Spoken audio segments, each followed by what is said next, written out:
We speak about Hagar, Sikhuluma ngoHagayi, Genesis chapter 16. Genesis 16. Sarah could not conceive. uSara bekangakwazi ukuthwala abantwana. And Sarah speaks to Abraham and says, Sarah, khuluma sleep no-Abraham. with the slave girl. Wathi lala nesigqila, Let her get pregnant makakhulelwe so that we can have a child through her. kuze sizoba nomntwana ngaye. After uHagar got to tell umntwana for uSarah no Abraham, later uyamqosha uSarah.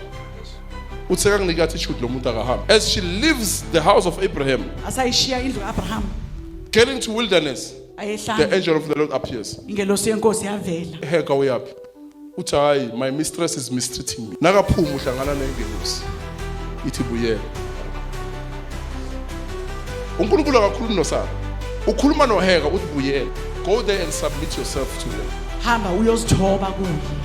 The moment of a wilderness is a moment to be alone, Isikhathi sehlani ilapho to uba become wedwa khona. God's constructive work. Lapho uba umsebenzi kaNkulunkulu khona kusebenza khona. Uqoshwe ipain, uqoshwe ukumistreat, but uNkulunkulu uthi wozala. I'm going to build you.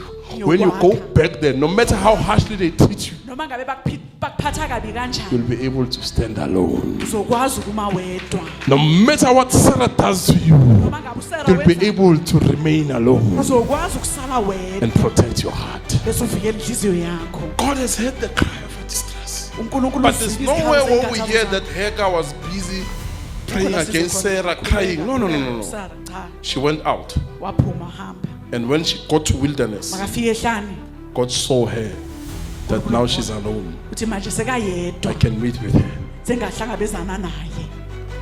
The places they can chase you out, Kunendawo la bangakuxosha khona, working place emsebenzini, or anywhere, noma family, kuphi na, emndeni. yet you are going to meet with the angel along the way. Kanti lapho uyohlangana You're going to khona meet nendoda with your real identity.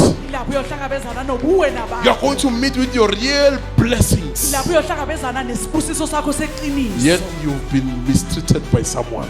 Lapho ke kanti bowuphathwa kabi ngomunye umuntu.